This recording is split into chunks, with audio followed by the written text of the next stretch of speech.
Welcome to the Female CEO podcast, hosted by Sephton. You may know her name, but do you know her story? This podcast takes you behind the titles and into the moments that shape some of today's most inspiring women. We explore the paths they've taken, the businesses they've built, and how they've created success on their own terms. Created by the Female CEO Create, Evolve, Overcome, these are honest, human conversations, rooted in real experience. Let the journey begin. Welcome to the Female CEO podcast. It's great to have you, Rebecca, with us, all the way from Australia. I think you're probably our furthest travelling guest. Oh, love that. I think it's going to take some beating. Other side of the world. I'm trying to think where else would beat that. I don't know, unless I New Zealand? started... Yeah, maybe. Or I start interviewing penguins from Antarctica. I don't even know if that's even further. I don't know. I'm not sure. No, me neither. But it's great to have you. Thank you. Rebecca Henwood, you are the founder of Breathe with Beck. And Rebecca has spent over a decade mastering the art of movement, combining 11 years of yoga teaching with advanced somatic breathwork facilitation. Welcome to the Female CEO. Thank you, Mark. How Thank is you it for to having be me. here? It's wonderful, actually. Yeah, I've been back here this is my third week. Okay. The weather has been amazing. It which has. always helps in the UK. Right. And it feels good. I've been away a long time. Obviously, I've come back here at different times for holidays and visits with the family and to see family. And this time was for a bit longer. And yeah, it feels good. So were you born in the UK? I was. You were? I was born in the UK. I was born in Leigh-on-Sea in Essex. Oh. No less. Yeah. So, yeah, I'm an Essex girl. You know what they say about Essex girls? Some of the things they say about Essex girls, yeah. I'm sure you break the mold. Well, maybe I've broken a few molds, I think, Yeah. over my lifetime. That's good. Well, maybe we'll talk about some of those. Yeah. Does Australia feel like home, or does it feel like it's just been a part of your journey? It's a good question. I think that I have moved around a little bit. I've been away for 30 years now. Okay. 6 of those were in Japan, in Tokyo. And I visited a fair number of places. I feel like I'm still unsure, but my philosophy has always been that my home is where I am in that moment and where my heart is in that moment. So I would say I've maybe got a couple of homes right now. And that feels very fortunate. Yeah. Do you feel like people make a place, or do you feel like a place kind of makes itself? I think that in a home environment, I feel like it's both. I feel like it's both. I think that one thing I've always felt quite proud of is being able to make a home for me and my family, wherever that is, whatever that building presents itself to be, and make your own mark on it. Live in a different kind of energy. A lot of it's about energy for me in terms of what energy you bring into something. And that includes people, and it includes your environment. And your environment is sometimes the physical. Yeah. I like that you dropped in my tagline for my business, making your mark. Yeah. I like that, so thank you. You're welcome. We did do hypnotherapy before the session, didn't we? Oh, we Before did. drop a few things that you needed to say. One thing I wanted to ask you is, you've embraced a softer, simpler approach to your life and work after years of your own healing journey. In a business world that demands, constant hard work, effort, grinding, how did you find that courage then to lean into more of the softer side? And what did it change for you in your relationships? That came about pretty much 5 years ago, just over. And it probably at the time, it was more of a feeling that I was feeling into. I definitely was conscious of it, and it came on the back of COVID. I think COVID, like for many, was that point or that line in the sand to make change. I probably was aware of it before that, and it was more, yes, it was more of an intuitive energy and something that I was really feeling into. And it was one of those moments, I think, where, when you have a feeling or a thought and it just won't go away. It was one of those moments. And so it progressed a little bit over time, but the actual execution of it was pretty rapid. Okay. I went from being in a senior HR manager's role for a company in Sydney, which is where I was living at the time, and handed in my resignation. I had a 3-month notice period, and I spent those 3 months, packing up my life and shedding a lot of my material possessions, and I guess the dismantling of what was at that time a family home. My youngest child, she wanted to follow in her brother's footsteps and made the decision post the COVID year, when she actually finished school in the first COVID year, 2020, that she wanted to follow in her brother's footsteps and come back to the UK for uni and I guess start her independent path. And I think that was definitely a little bit of a line in the sand for me. So that's how it really gave me that push. And I definitely had an awareness that I'd spent so much of my life, particularly as a single mum, for at that time about 18 years, needing to be in my masculine. Sometimes at times when maybe I didn't really want to be. And that masculine trait of needing to make decisions, maybe needing to keep pushing on. I definitely probably at times when the children were younger and things were really busy, because I was working a career, ran the house like a military operation. And I don't mean, it was a boot camp. Or maybe my children would say I did. Yeah, I'll interview them next. Yeah. Find out the real truth. Yeah. But I mean, everything was very structured day to day. I'd be up at 5:30. When the children were younger, I'd be out running, because that was my only window to get some exercise in. And definitely that was big for my mindset at that time. And just being able to kind of let go of all of that. And also knowing that I was going to be an empty nester, that was a really big time in my life. And it was a very fearful time, if I'm brutally honest. I was so used to having my children in my presence or having to think of them, check in with them, text them, where are you? What are you doing? When are you coming home? And that was going to change. I'd definitely felt that when my son had decided to come over to the UK for uni. But of course, I still had my daughter at home. And I still had that sense of purpose as a mum. I think purpose as a corporate woman. But I also had this inner desire to taste something different. And of course, that came at a time as well in my, I guess, on my timeline of moving into perimenopause.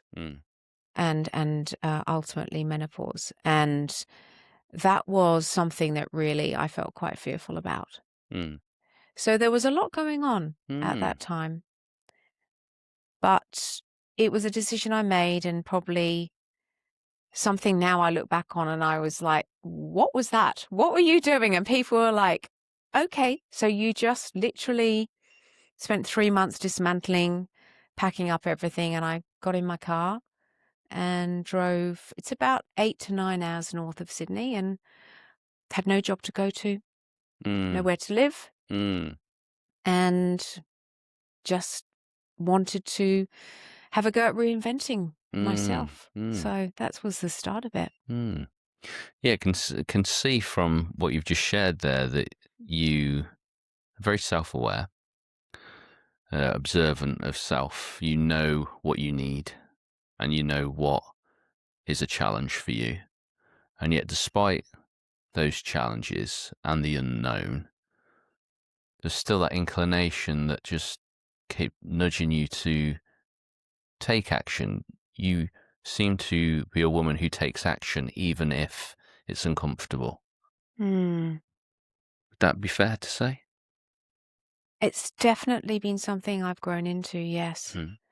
I think as well that I was married and my ex-husband and I were living in Japan, in Tokyo. And I do remember a moment when I would say I was about 33, 34, and he was on his career path. The children were very young, and I spent a lot of time on my own there without too much family support around, and his job required him to travel a lot to different countries and be away. And I do remember waking up one morning and just having this feeling that there was more to life than what I was experiencing in that moment. And that's absolutely nothing against my ex-husband at all. It was just something within me. And if I'm honest, that's probably the earliest recognition I can have of those feelings, that it felt uncomfortable and it felt difficult to be able to make a change. But I'm very fortunate that there's that spirit within me somewhere that was enabled me to actually take action and put something into, create something else from that situation. I see it as courage and bravery, because I think that many of us can reach a reflection point of where we're like, this doesn't serve me, I'm not that happy in this, and kind of just stay there. But when you know within you that there's something more, you can't help but take that blind step, trusting that you can manifest and live in what it is that you believe is available to you. Yeah. And it's, I look out there and some of the work that I'm doing, and that self-awareness piece is the first step. And there's a space or a gap between people having that self-awareness and then moving into the next step, taking the next step.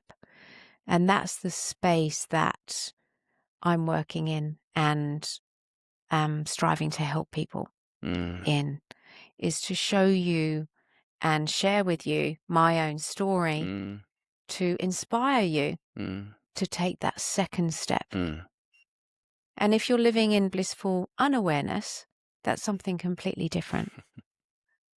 And I think as well, one thing I would add to that is when the light switches on and you have the self-awareness, what I have noticed is when you do take step 2, if you want to call it that, the momentum after that to take step 3, 4, 5, 6 and continue on is a lot easier, generally with a greater sense of earnest on pace, and it feels a lot easier.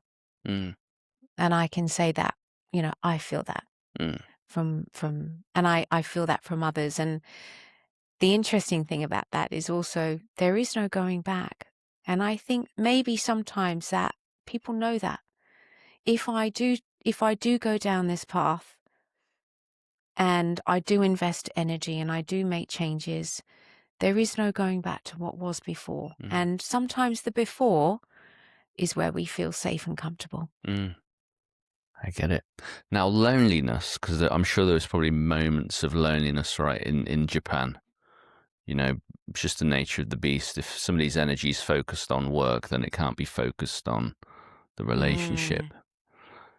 Now, the thing with loneliness is we all feel it. I think the best thing about loneliness, though, if we frame it right, is it gives us an opportunity to go on a beautiful journey with ourselves.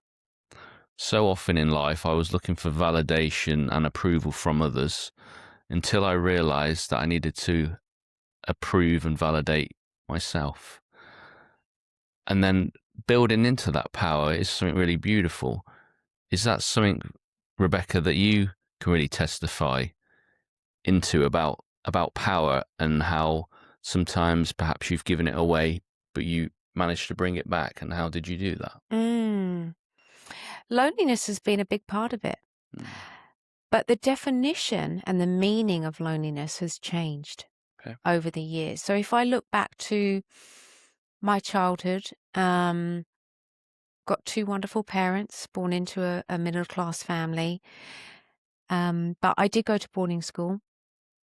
And there was a little bit of unraveling there, shall we say, and quite a lot of confrontation and challenges that I was faced with during those years at boarding school. That felt lonely. Not going to lie, that felt really lonely. But I'm only articulating that now so that I can give you kind of an example of what the different definitions of loneliness look like. And then I would say when I transitioned through and then got married and found myself in Japan with my ex-husband, there was a different kind of loneliness in terms of maybe a little bit of a disconnection, more type of a disconnection type loneliness.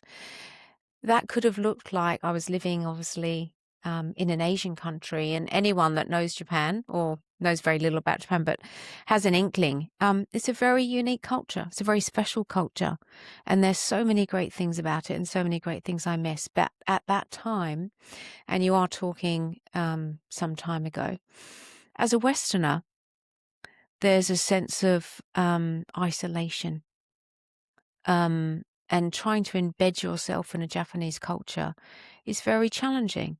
So loneliness then took on a slightly different form and a different meaning.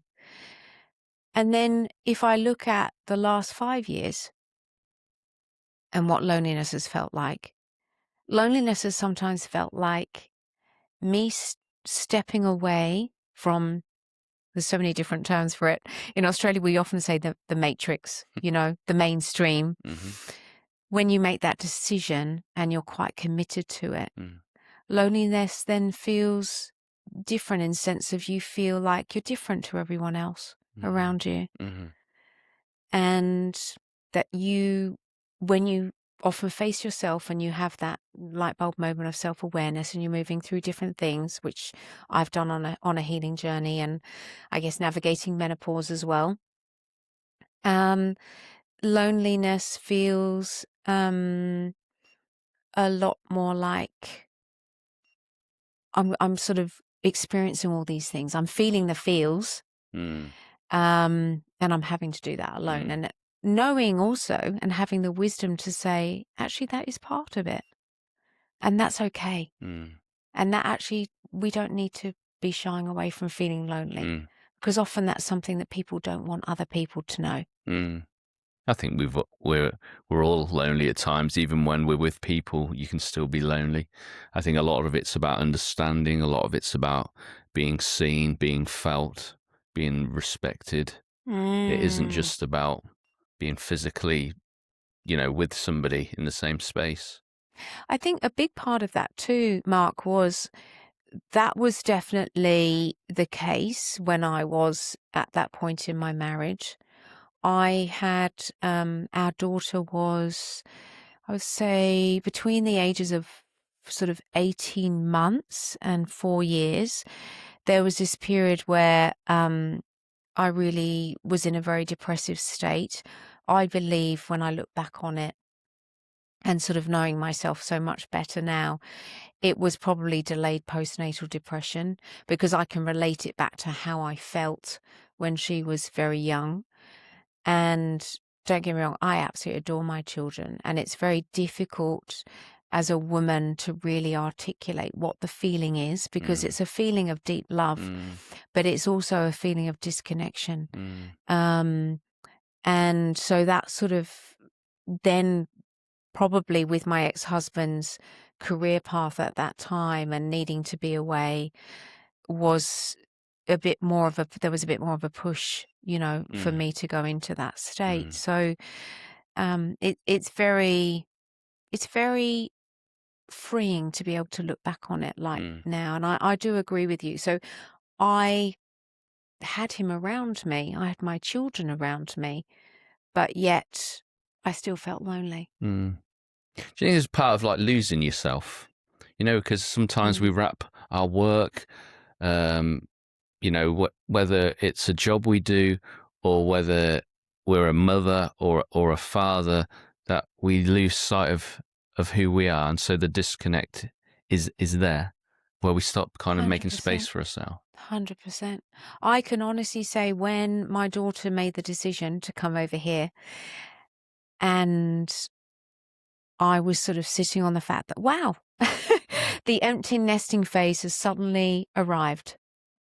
And I remember thinking, when they were younger, oh, there's so many years ahead.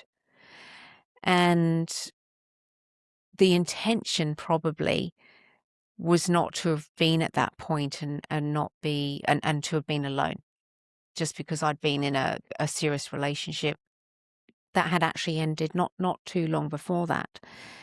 And I just remember thinking that where I found myself was not probably in the plan of what I had.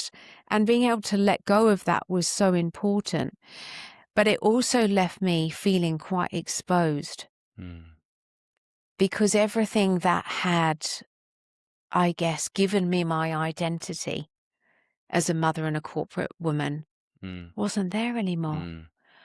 And the embracing of just trying to understand what it was going to feel like day to day.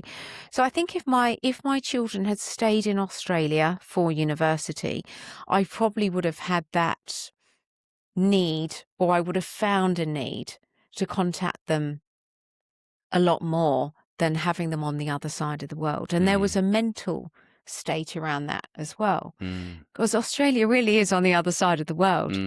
And so there's time differences, and the modern world now, of course, with technology, you can stay in contact so much more. But relationships are so much more than that. When you're sitting in someone's presence, like we are now, the energy is completely different. And having your children around you, the noise, the conversation, the mess, it has a different form. So that I found really quite confronting. I found it confronting, and I found it really exciting at the same time. I was like, okay, I've actually got an opportunity here to finally know who I was. And also knew that part of that process was clearing some clutter and some obstacles that were on my path. Nice. To get to that point. Nice. After a decade of teaching yoga, you expanded into somatic breathwork. What missing piece did breathwork really bring to your work? It wasn't something, and this is what I do love to reflect back on about a lot of my life and my journey. It wasn't really something that I'd considered. Okay. And after I moved to Byron Bay, just that location change and obviously the presence that people have online, a gentleman by the name of Trey Williams, who didn't live too far away, lives on the Gold Coast, he connected with me. And he asked me some questions, just like, have you, I can see that you've got a yoga background. He'd also come from a yoga background. He said, have you ever tried breathwork? Do you know anything about it? And before I'd left Sydney, one of my friends had started to go into it, just starting on the tip of it. He had studied hypnotherapy for many of the sort of similar reasons as to why I'd sort of embraced yoga and invited that into my life and delved more into its history. And so I had a little bit of a snippet of what that entailed. But I really do believe that Trey and the breathwork, somatic breathwork, and his experiences and his journey to that, and also now he is a master trainer and facilitator, that I was led there and I was guided there from something higher up and more divine. And so we chatted and we caught up a few times, and he told me a bit about his journey in somatic breathwork, and then I sort of did my own research, and I became quite fascinated by its power, and that actually you don't need a yoga mat, you don't need a block, you don't need a bolster, you don't even really need any music, you don't need anything. It's actually something a tool that you can use that's within yourself to help you move stress, move energy, heal trauma. And that's the bit that captured me and hooked me in. So I did my level 1. So I signed up for level 1. And interestingly, it was when I actually got to do it in November 2024. That was my third attempt at starting the course. And there was just so many things that just kept coming up. One of them was I had really awful flu. And of course, if you're going to be in a classroom and like practically doing breathwork for a week, you definitely need to be able to breathe yourself. And at that point, I could not. So for whatever reason, it took me 3 attempts to actually get into that classroom. And I remember I'd come off the back of a work trip in Los Angeles, and I had very little time to really, if you like, mentally prepare. And I just walked in there, eyes wide open, heart wide open, just was like, I'm here. Whatever happens, happens. And that was quite a revelating week. I noticed that I still had a lot of grief in my body. So when we were being taught the breathwork, that also meant that we were taken on, some breathwork techniques to shift energy, and that's part of it. So there was quite a lot of grief in my body. And I also realized, one thing I realized was actually safety was one of the biggest things that came up for me. And I understood that I'd spent a lot of my life trying to feel safe and create that for myself.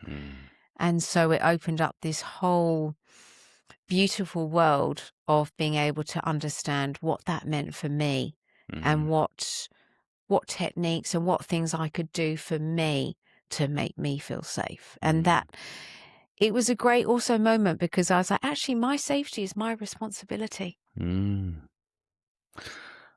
wondering whether safety is something actually that is what everybody really wants, or it could be just the fact, because as you're saying that, I've definitely identified too that I also require safety, which is really interesting, because I think when you talk about like the healthy masculine and healthy feminine, and a woman wants to feel psychologically safe as well as emotionally and physically safe. It's interesting because obviously there's parts of that I feel within me too that I require that, which is interesting as a man. But obviously, I'm in tune with that. But safety definitely seems to be something that I think we're all looking for. Yeah, I would agree with that. I think that if I look at the masculine and the feminine, you're a man and I'm a woman, but we have both within us.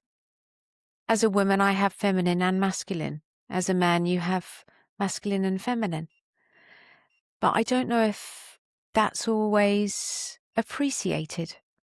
That, there are certain values and certain things that we all want to feel. It's like we all want to feel wanted. We all want to feel valuable. We all want to feel that we've got a sense of purpose. And that, there's a dance between us, moving between the masculine and the feminine. And that can be in relationships, it can be in parenthood, it could be in the workplace, and that there is a need for both from both parties. And what I did love, and I come back to that point that I made about realizing that I had been in my masculine so much, I was craving, I think, deep within me to understand what it was like to really be a woman in her feminine flow. What did it feel like to surrender? What did it feel like to soften? What did it feel like to just let life guide me rather than me constantly needing to be in control and pushing and leading? So that part of it, safety, was quite significant in that way for me. And yes, I'd definitely been able to create safety around me, but some of it came from a place of dysfunction, not from a place of feeling grounded, not from a place of knowing who I was, came from a place of past trauma. So that's the shift. When you can create, as everyone wants to feel safe, where it comes from. Very good. Now, high-achieving women carry an immense amount of stress in their bodies. You talked about, even like with breathwork, you noticed there was grief within you. How does this tension manifest physically, and how does your practice help clear those blocks? Great question.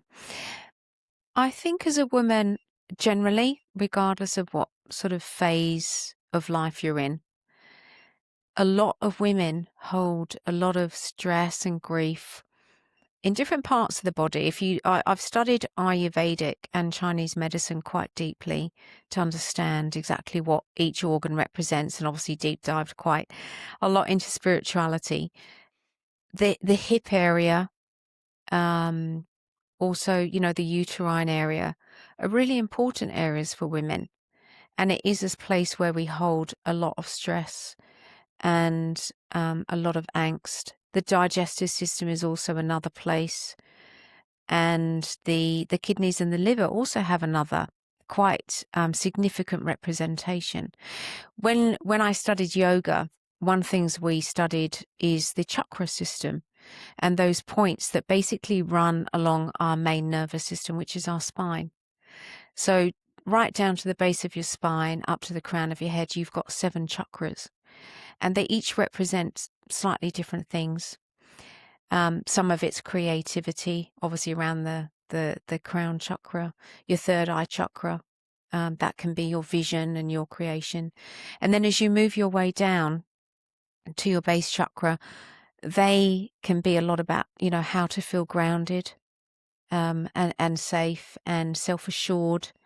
So if you think of it like that, it's really your whole core and your whole spine. So I've been incorporating both for myself at different points along the way since I've studied yoga.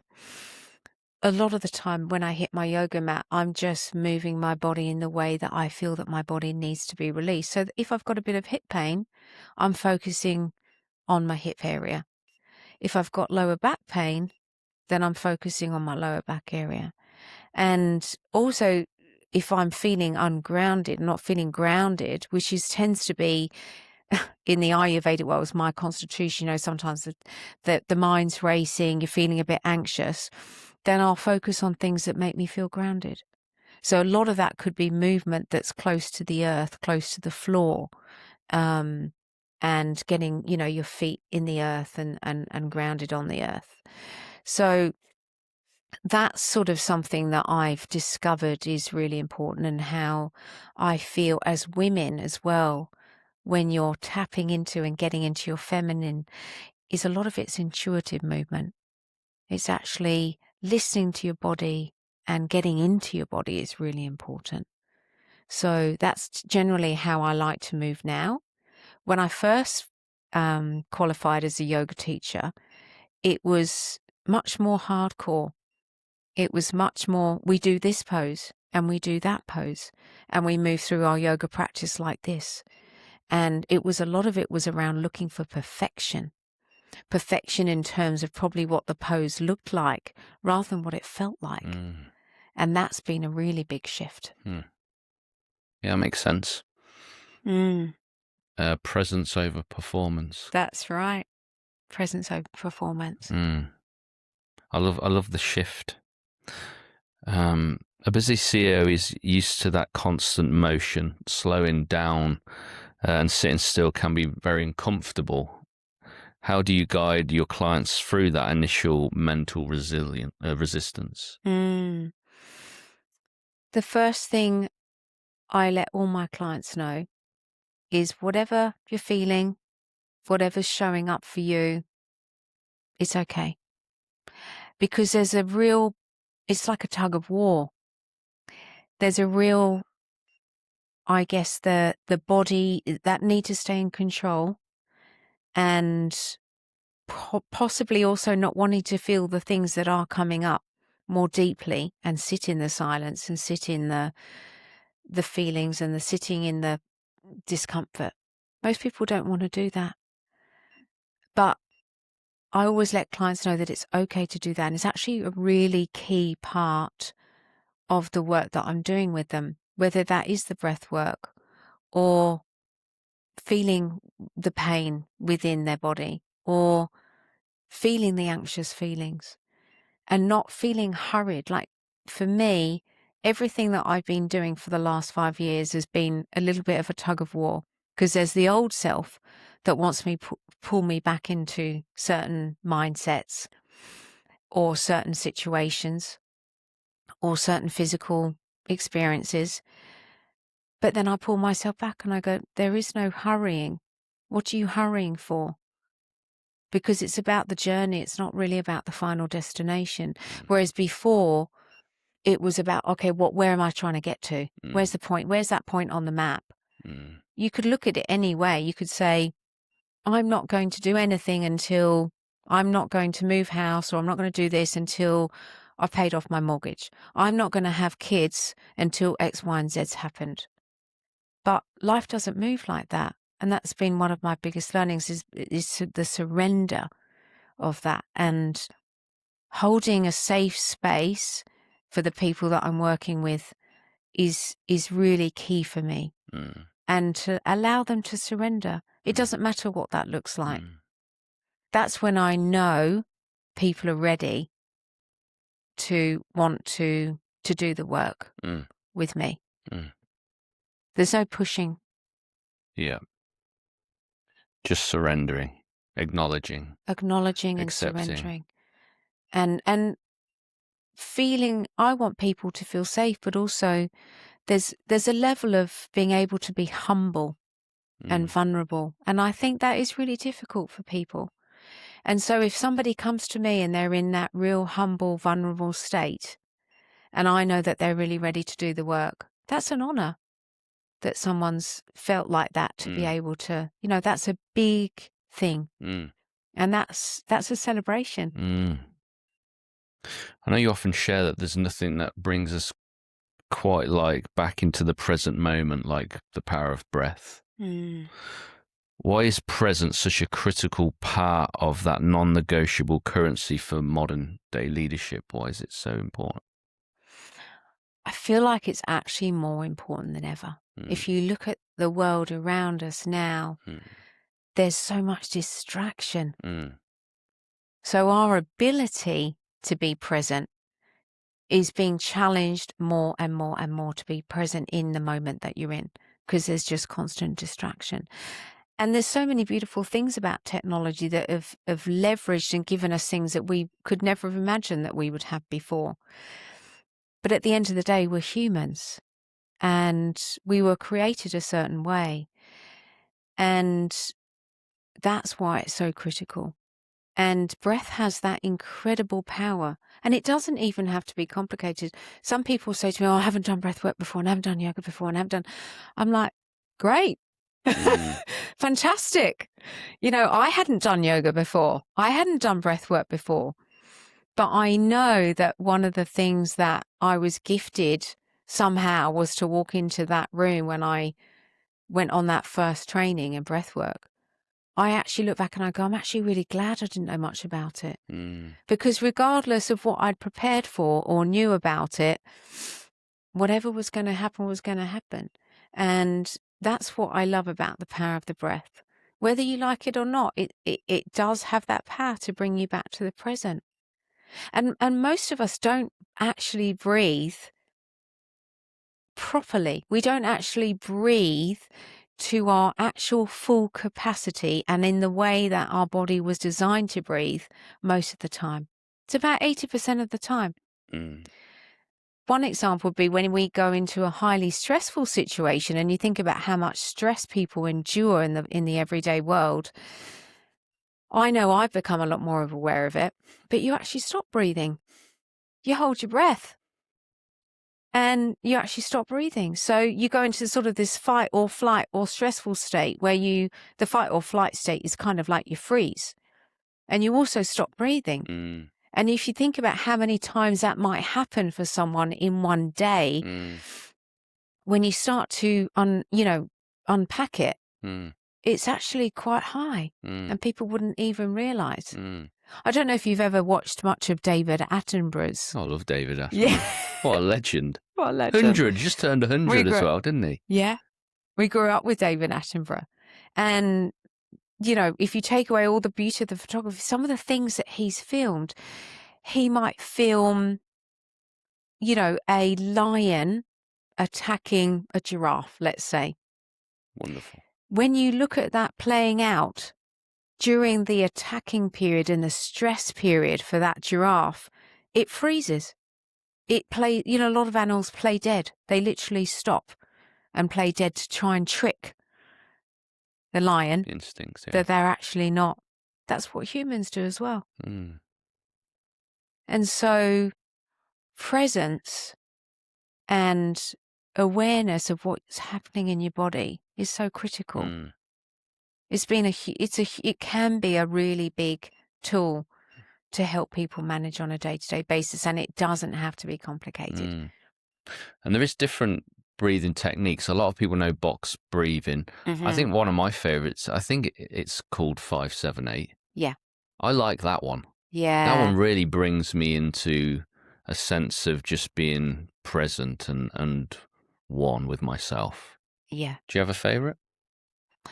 5-7-8 is definitely a good one.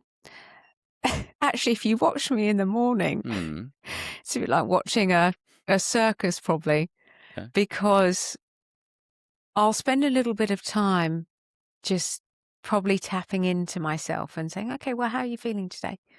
Is it anxiety? Is the mind racing? Are you worried? Do you feel any pain in your physical body? And then I sort of embark on a whole, obviously because I'm a bit of I've done the training and I've been across a lot of different types of breath, and I'll play around with it. I'll have this little dance with myself and my breath and just try different things.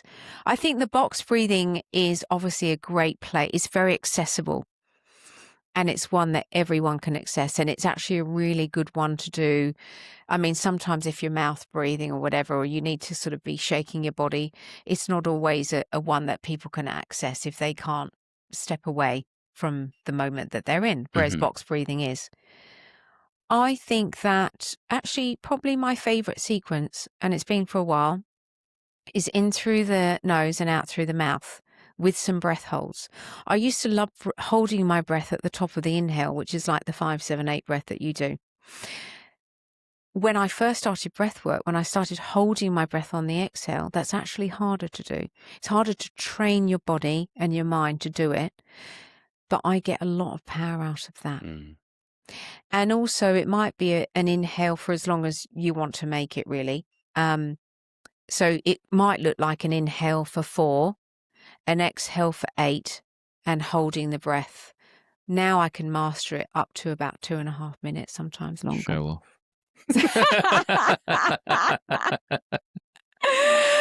But that's been the training.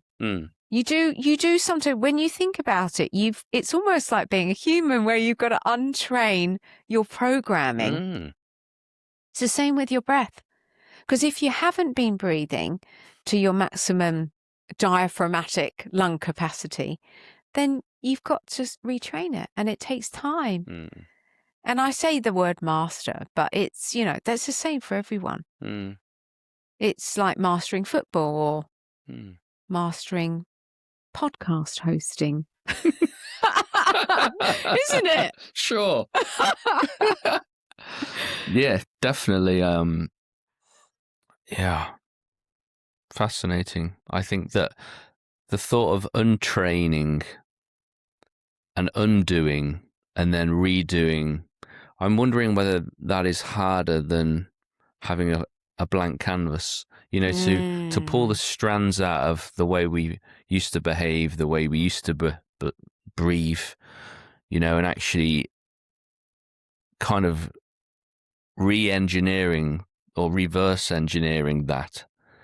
Do you feel like that is harder to undo, something like poor breathing, than perhaps have never even thought about how I actually breathe and draw consciousness to it? Yeah. I think probably things have happened in a bit of an order of their own. Mm-hmm. I think that unprogramming myself, almost unraveling, unpacking, and noticing things that I probably needed to unprogram about myself happened probably first. And then the breath work has been something that's been a tool that holds me in maybe my new self, if that makes sense. That's just been my journey. Yeah. And it is a good question, because it would be interesting to perhaps do it the other way around. And I'm not sure how that would feel. But I do feel like some self-awareness of self. Sorry, some self-awareness of self. Some awareness of self would probably be required to be able to breathe and get into the breathwork techniques of some sort on some level. When did you discover breath? I discovered it about 2 years ago. Okay. So not too long ago. And I found it really interesting. I would often get visions. Oh, yeah. I would get pictures, and then I love to then find out the meaning of a picture. And that's typically from a spiritual point of view. I think that's how I am connected most, is that I see things that have a meaning that I understand, or something that makes me curious as to what that looks like. And then when I read into the meaning, I'm like, wow, that's really significant. Do you feel like that's a connection to your higher self? Yeah, I would imagine it is, because I feel like probably the spiritual side of me is probably the part that has seen the least, because I think a lot of people actually don't have the ability to see somebody's spirit. Whereas obviously our bodies are always under scrutiny. Everybody's always judging the way we look, how we dress, how we move. The physical is where most of us are kind of are judged and perceived. But I think I'm a big believer that you can only see people to the level that you see yourself. And I feel like that's why I always talk about the importance of your relationship with you, because it's like, how can I see anything in you if I can't see it in me first? Yeah, it's so, I really resonate with that. I think as well, it's like every day when you're kind of in this space, you're always learning. Yeah. And the more you do come back to yourself and almost like focus on yourself. And I like to think, this is, healing it for me is a never ending journey. And it doesn't have to be sad or, deep or heavy. It can be quite enlightening and light. But I love that about being in this space. Yeah. And I love that about breath work, because breath work almost helps.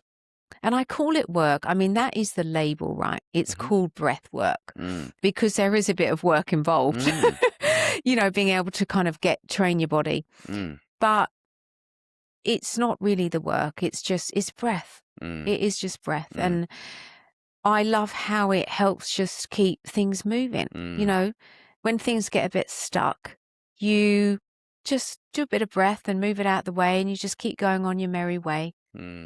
And you get to evolve even more with yourself. Yeah. Now, we've only got a few minutes left. This time's flown. I want you to tell people where they can find out about you. Yes. I also want you to take a moment to share anything else intuitively. And if you want to also mention about your own podcast, then please do, because I'm a big believer that there's always more than enough to go around. So yeah, take it away. Oh, thanks, Mark. Yeah, I'll touch on the podcast first. So I knew you would. There you go. You know me too well already. I do. It's just, if you observe someone long enough, you get to know exactly what it is that they like and what they need. How long have you been watching and observing? I think when did we really connect? Was it maybe 6 months ago? Yeah, maybe. Does that seem about right? About that. So about then. And that's actually quite interesting because at the beginning of the year, about 5 months ago, me and my podcast co-founder, Jessie, and we used to be neighbours, we reconnected. We'd been sort of offline from each other for about a year, not too long. Jessie had gone through a really difficult time. You'll have to listen to the podcast to find out more about that. Nice hook.